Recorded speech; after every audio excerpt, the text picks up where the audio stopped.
문 작가! 왜? 내가 또 시킬 줄 알고 3편까지 써온 거야? 음, 나 그런 사람 아니야. 뭐, 그래.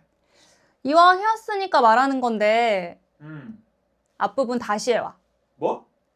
영혼 만드는 과정이 앞에 거랑 똑같잖아. 그럼 어떡해? 그거 있잖아. 남들 모르는 거 그런 거 대충 갖다 붙여가지고 그 스토리라인에 딱딱. 알지? 그렇게 만들어가지고 그 설명 아주 쉽게 할 수 있는 내용. 그런 거 만들어줘. 와, 씨. 듣다 보면 그럴싸한 세상에 없는 이야기 전문으로 읽는 세계사. 안녕하세요, 솔라입니다. 드디어 3부작의 마지막 편인 인간의 생과 사후세계 편까지 왔습니다. 저번 편까지 우리는 신과 우주의 탄생, 그리고 인간의 탄생과 환생 과정까지 알아봤는데요. 오늘은 인간의 영혼이 만들어지는 과정부터 죽은 후 다시 환생하는 순간까지의 이야기를 조금 더 디테일하게 준비했습니다. 그럼 바로 시작해볼까요? 이 그림은 팔괘라고 하는데 고대의 제사장들이 하늘에 점칠 때 주로 사용했었습니다. 팔괘는 음과 양을 뜻하는 양효와 음효의 세 효를 겹쳐 자연과 인간계의 본질을 상징하는 8가지 기호체계라고 말하는데요. 뭔 뜻인지 모르겠죠? 저도 몰라요. 그러니까 기존에 여러분들이 알고 계시던 팔괘에 대한 지식은 싹 다 잊자고요.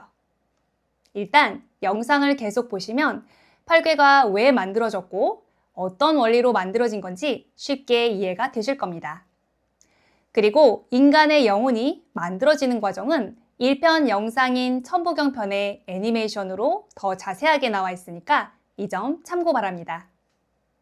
아무것도 없는 깜깜한 어둠에서 북극성이 뿅 하고 탄생했습니다. 그리고 북극성이 태양과 달을 한 번에 만들었죠. 이때가 우주의 시작점이었습니다. 그 후 삼신은 각각 이극의 자식들을 만들었고 천지창조를 위해 이들을 섞기 시작합니다. 북극성은 태양의 뜨거움을 잠재우기 위해 수성을 태양에 보냈고 태양은 차가웠던 달에게 화성을 보냈습니다. 그리고 달은 지구의 생명이 계속 이어질 수 있도록 북극성에게 아들인 지구를 보냈죠. 이로써 지구가 만들어졌고 이번엔 지구와 신을 이어줄 메시아를 만들기로 합니다. 북극성은 여전히 뜨거웠던 태양에게 달에 있던 목성을 보냈고 북극성은 금성을 데려와 생명을 불어넣고 토성과 함께 달에게 보내 7년간 품게 했죠. 그 후 금성의 영혼은 북극성으로 다시 돌아왔고 드디어 검정색인 육국의 영혼이 완성되었습니다. 육국은 삼신의 대리인이자 신들의 유일한 아들로서 저승을 관리하고 있으며 이 육국의 영혼이 지상에 내려오면 왕 또는 메시아가 됩니다. 그럼 이제 이 이야기가 맞는지 안 맞는지 증명을 해야겠죠? 예를 하나 들어보겠습니다.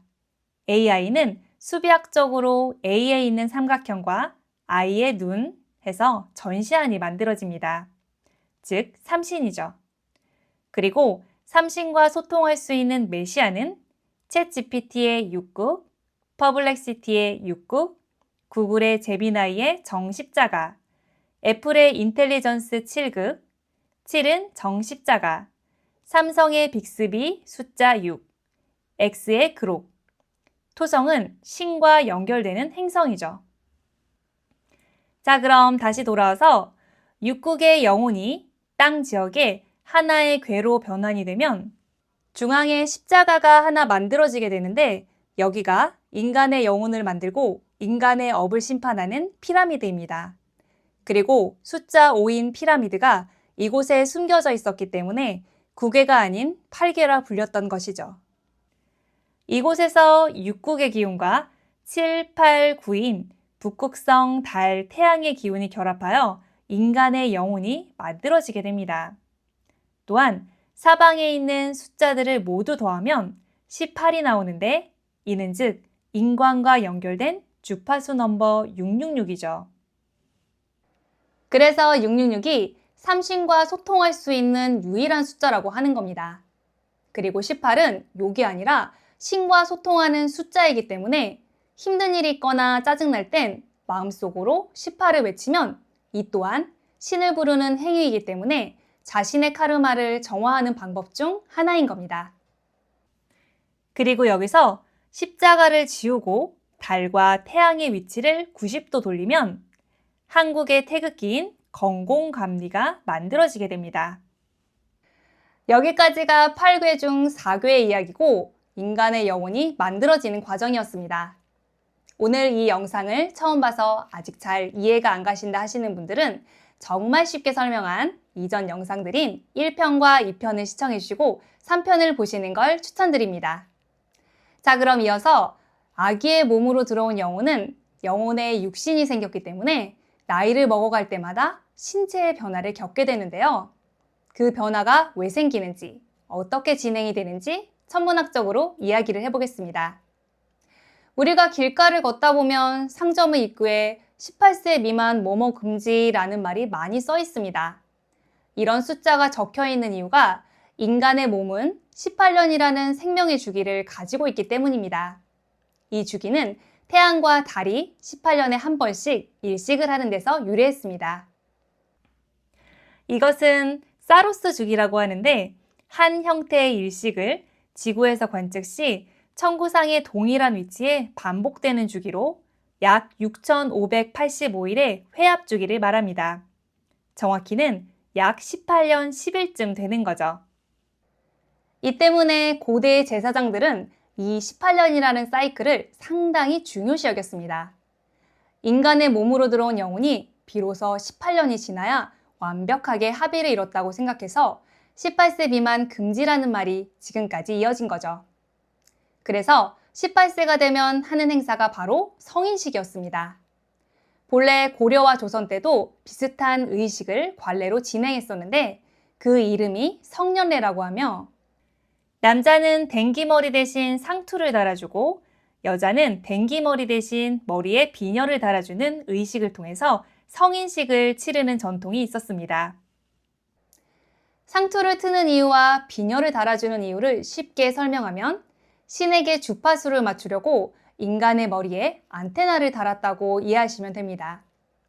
상투는 신성한 숫자를 의미하는 666의 주파수로 북극성과 인간의 영혼을 이어주는 매개체거든요. 자, 그럼 이제 영세부터 시작해 볼까요?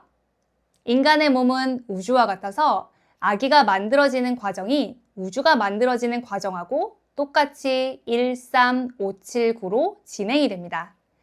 즉, 주기도문에 나오는 하늘에서 이루어진 것 같이 땅에서도 이루어지리다 라는 말처럼 말이죠. 건강한 정자와 난자가 만나 생명이 탄생하는 순간이 바로 숫자 1인 임신 1개월 차입니다.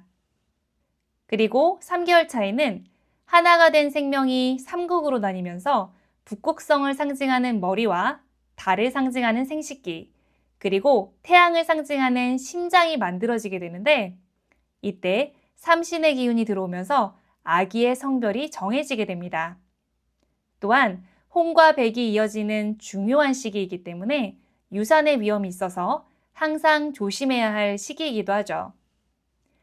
5개월 차에는 한자의 숫자 5처럼 삼신이 소우주가 되면서 북극성의 생명과 태양이 결합하여 수성, 금성, 지구, 화성, 목성, 토성인 6국의 영혼을 만드는 과정인데요. 이때부터 아기의 신체가 만들어짐에 따라 엄마의 배를 차기도 하고 몸을 이리저리 움직이는 태동의 시기가 시작됩니다. 그 후 7개월 차에 들어서면 아기의 모든 신체는 완성이 되지만 아직 목성의 기운과 토성의 기운이 들어오지 않은 상태이기 때문에 우리는 이때의 아기를 칠삭둥이 또는 미숙아라고 부릅니다. 그리고 9개월 차가 되면서 하늘에 있는 소우주의 기운이 아기의 몸에 완벽하게 정착을 하고 세상에 나올 준비를 하게 됩니다. 그리고 신의 뜻대로 아기가 태어나게 되죠. 이제 숫자 2인 11세가 되면 하늘이 열리듯이 인간의 머리도 활짝 열리게 되는데요. 이때부터 인간은 세상의 모든 지식을 머리에 넣을 수 있는 자격을 갖추게 됩니다. 그리고 18년이 지나 29세가 되면 활짝 열렸던 인간의 머리가 완성이 되죠. 그 예로 성경에 적혀 있는 예수님의 기록을 보면 예수님은 11세에 사라지셨다가 다시 세상에 나온 나이가 30세쯤이었습니다. 이처럼 세상의 모든 이치를 깨달은 예수님도 11세 이후에 무언가를 배우시고 18년 후에 활동을 시작하셨던 거죠. 자, 그리고 숫자 22는 땅의 수죠? 우리는 22세가 되면 땅이 열리기 때문에 인간의 신체가 이때부터 절정에 들어가기 시작합니다. 보통 남성들의 군입대 기간이기도 하죠. 그리고 운동선수들도 22세쯤부터 전성기에 들어섰다가 30세 전에 기량이 떨어지기 시작합니다. 그 이유가 인간의 생명주기인 18년에서 발의 영혼이 들어가는 시기가 딱 반인 9세입니다. 그때부터 18년 후인 27세 무렵이 신체의 절정이기 때문에 27세부터 30세까지 정점을 유지하다가 점차 서서히 하락하는 거죠. 그리고 이제 33세가 되면 사람 안에 있는 천지인이 모두 열리게 되는데 이는 즉 우주가 열렸다고 표현합니다. 이때의 사람은 마음이 평온해지고 욕구가 줄어들게 되며 이성에 대한 감정도 점점 사라지게 됩니다. 이번엔 여성과 남성의 신체 변화를 살펴보면 여성은 15세부터 아이를 가질 수 있는 신체가 되는데 33세로 이 사이클은 끝이 나게 됩니다. 그래서 홍과 백이 하나가 되는 18세 이후부터 사이클이 끝나는 33세 안에 결혼해서 아이를 낳는 게 가장 좋아 보이고 사람마다 이 사이클이 다르기 때문에 생리를 시작하는 나이로부터 18년을 계산하시는 게 가장 정확해 보입니다. 남성은 15세부터 점점 성욕이 발달하게 됩니다. 그러다가 홍과 백이 하나가 되는 18세부터는 성욕이 뇌를 지배하게 되는데 이때부터 33세까지의 남성은 예쁜 여자만 보면 사랑에 빠지는 거죠. 남성은 종족 번식의 본능을 가지고 있기 때문에 성욕이 뇌를 지배하는 건 대단히 자연스러운 겁니다. 그리고 33세가 되면 이성이 성욕을 넘어서게 되면서 마음의 안정을 찾게 되는 거죠.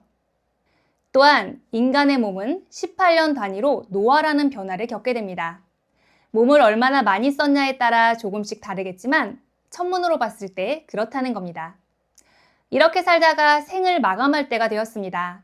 이제 하늘나라로 어떻게 가는지 하나씩 알아봅시다. 우리는 죽으면 보통 3일장을 치르는데 유족이 찾아오려면 3일은 필요하다는 이유와 3일째 되는 날 이승을 떠난다는 이유 등 여러 가지 이유를 찾아볼 수 있었습니다.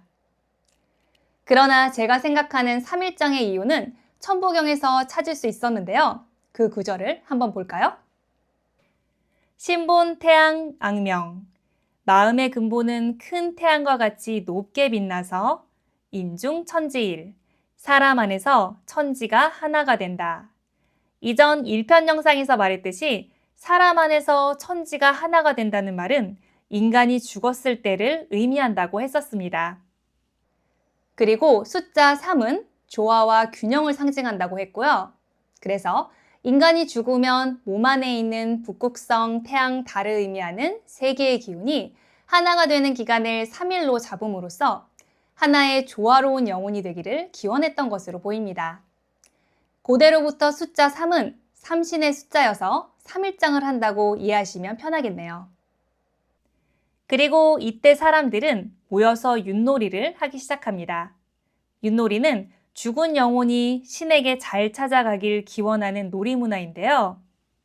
달의 세력은 사각 모양의 윷놀이를 사용했고 태양의 세력은 원형 모양의 윷놀이를 사용했습니다.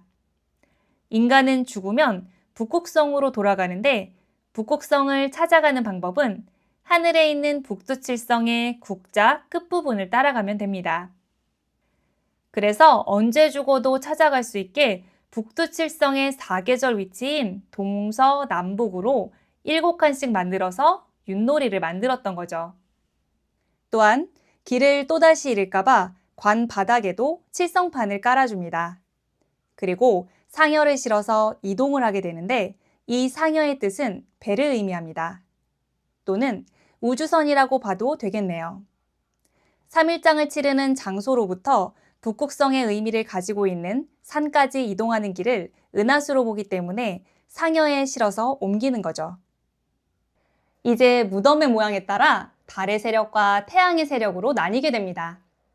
빙하기가 끝날 무렵인 기원전 약 4000년쯤 파미르 고원에서 3명의 왕이 선출되었습니다. 첫째 왕은 태양왕으로 해가 뜨는 동쪽으로 이동했고요. 둘째 왕은 달의 왕으로 서쪽으로 이동했습니다. 그리고 셋째 왕은 북극성 왕으로 파미르 고원에 머물렀고요. 북극성은 움직이지 않기 때문에 북극성 왕은 왕위를 승계받았습니다.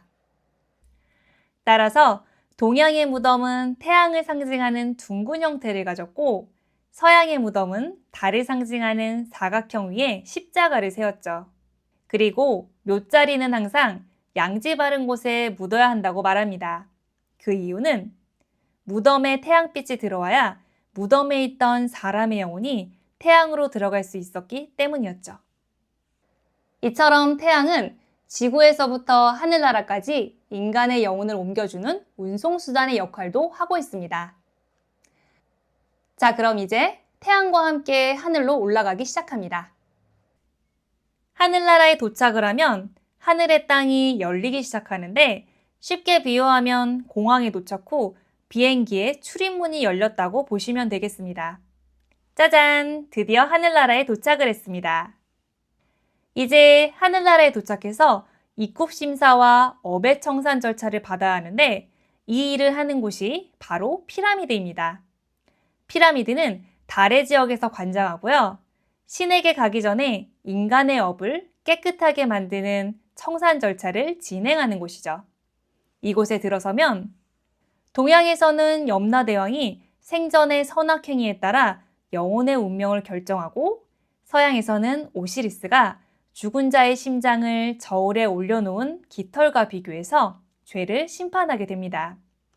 또한 앞에서 말했듯이 사람의 영혼도 이곳에서 만들어지죠. 이런 일련의 과정들을 모두 거치고 나면 인간의 영혼은 깨끗해진 영혼으로 탈바꿈하게 됩니다. 그리고 숫자 6에서 나온 은하수 앞 선착장으로 이동하는 거죠. 이제 우리는 황천강 요단강이라고 부르는 은하수 앞에 도착을 했습니다. 이곳을 넘어서면 북극성의 영역입니다. 즉, 신의 지역인 거죠. 여기에서 코스가 2개 있는데 하나는 천국으로 가는 길이고 하나는 북극성으로 다시 돌아가는 길입니다. 고대의 지배자들인 제사장들은 원래 천국으로 갈 수 있는 꼼수를 알고 있었는데요. 이건 천국과 지옥편 영상에서 보시게 될 겁니다. 이제 코스는 북극성행입니다. 고대에는 은하수 입구에 뱃사공이 있었다고 생각해서 죽을 때 노잣돈을 같이 넣어줬었습니다. 뱃사공에게 동전을 지불하고 북극성까지 편하게 타고 가라고요.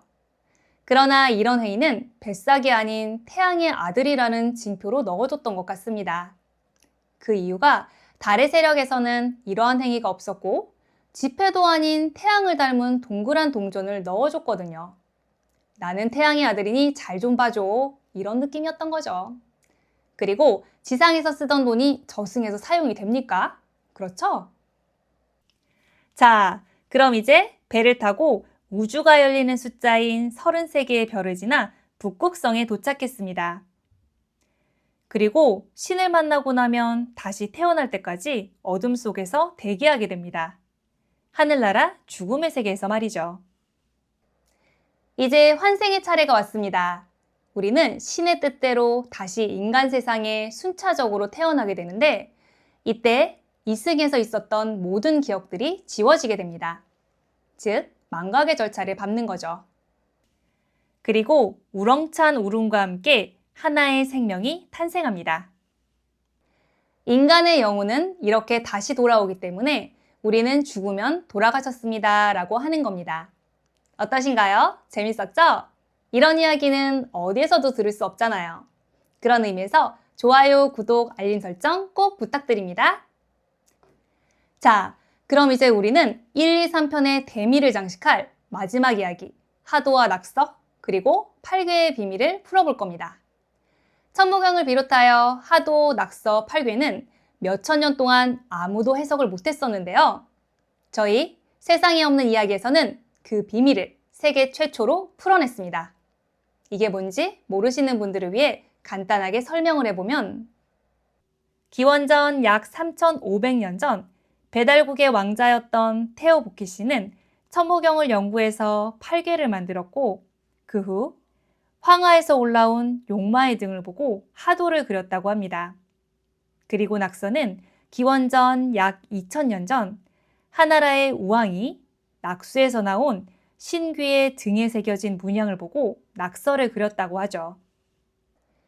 보키씨나 우임금이나 둘 다 물에서 얻었다고 하는데 여기에서의 물은 은하수를 의미합니다.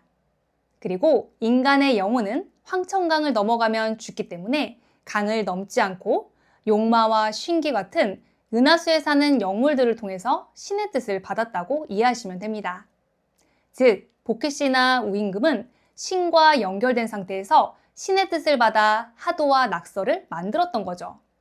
그리고 이런 것을 만든 이유는 태양 세력과 북극성 세력 간의 왕위 쟁탈전 때문이었습니다.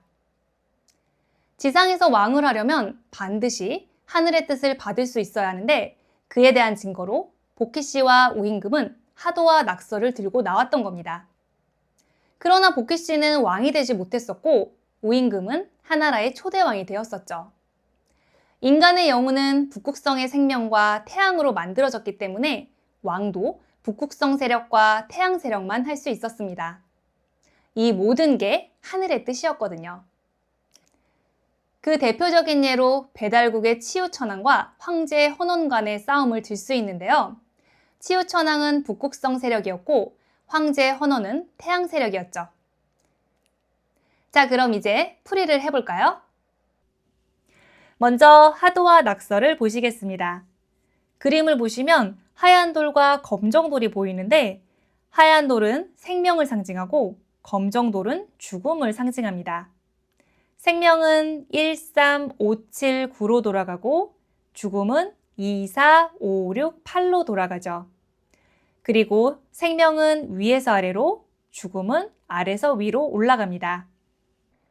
하도와 낙서는 천부경을 베이스로 해서 만든 저승의 가이드맵이라고 보시면 되는데 이런 걸 왜 만들었냐 하면 다른 세력들과 지지자들에게 보여줬던 거죠.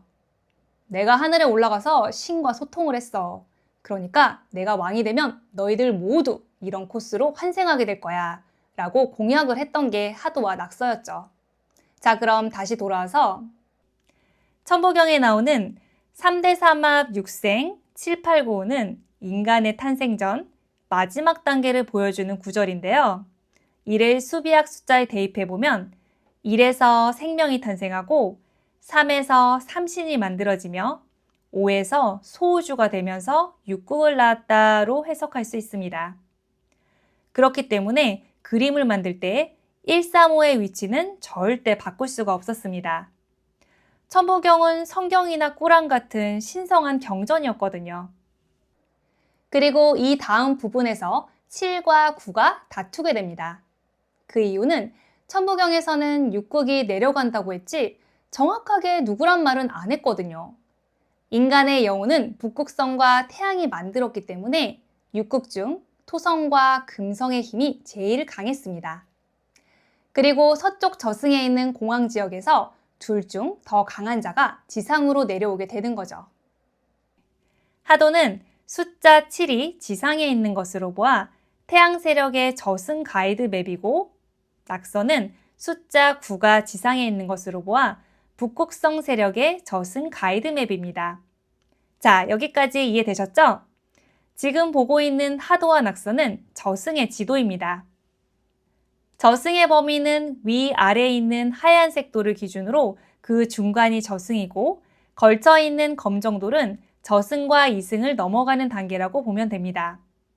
자, 그럼 이제 각 세력의 저승 코스를 한번 알아봅시다. 이번엔 북극성 세력부터 보시죠. 죽어서 숫자 2인 영혼이 되면 일반적으로 태양을 타고 동쪽에서 서쪽으로 내려가게 됩니다. 그런데 이게 문제였습니다. 타고 가는 태양도 도착한 공항도 모두 태양 세력이었던 겁니다. 만약에 자신의 지지 세력들이 저기로 가면 태양 세력들이 가만히 두겠어요? 그래서 토성의 세력은 태양을 타지 않고 숫자 2에서 역방향인 숫자 4로 이동하게 됩니다.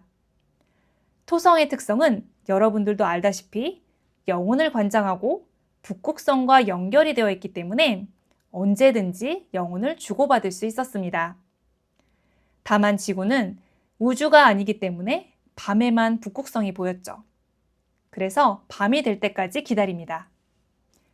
그리고 밤이 되어서 북극성이 보이면 토성의 세력은 북극성이 업무를 보고 있는 숫자 5인 피라미드로 북극성 세력을 따르는 사람들의 영혼을 전송합니다.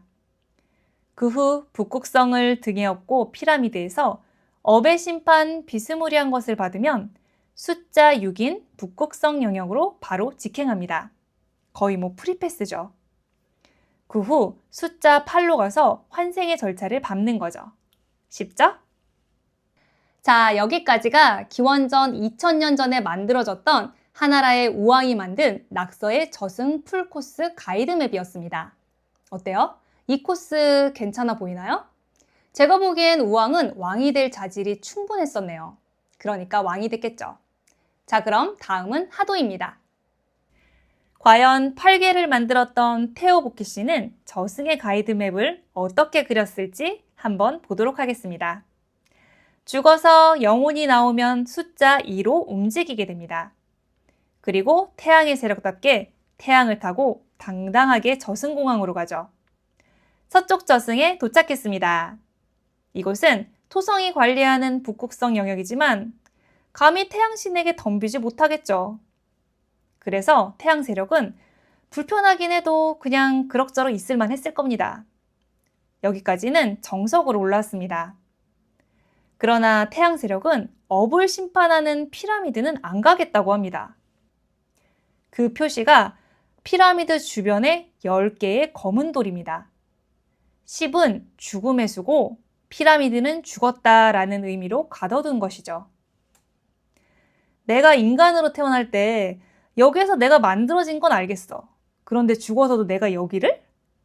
나 태양 세력인데 굳이? 이런 느낌입니다. 피라미드는 북극성과 달의 힘이 강한 곳이기 때문에 태양 세력은 절대 안 가려고 하는 것이죠. 그런데 역사를 찾아보면 모든 태양 세력이 여기를 안 갑니다. 어떻게든 방법을 찾아내더라고요. 그리고 저승에서도 힘이 있으면 모든 게 프리패스인 겁니다. 이것에 대한 자세한 내용은 천국과 지옥편에 나오기 때문에 여기는 일단 난 태양 세력이니까 피라미드 안 갈 건데? 라고만 이해하시면 됩니다. 그럼 이제 숫자 4에서 숫자 6으로 넘어갑시다.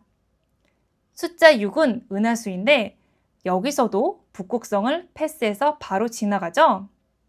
이것도 역시 북극성으로 돌아가지 않겠다는 의미입니다. 그 후 태양 뒤에 있는 숫자 8로 가는데 이는 나는 태양 세력이니까 환생의 절차도 태양의 영역 안에서 하겠다라는 의미로 숫자 8을 동쪽으로 배치한 거죠. 쉽게 이해되셨죠?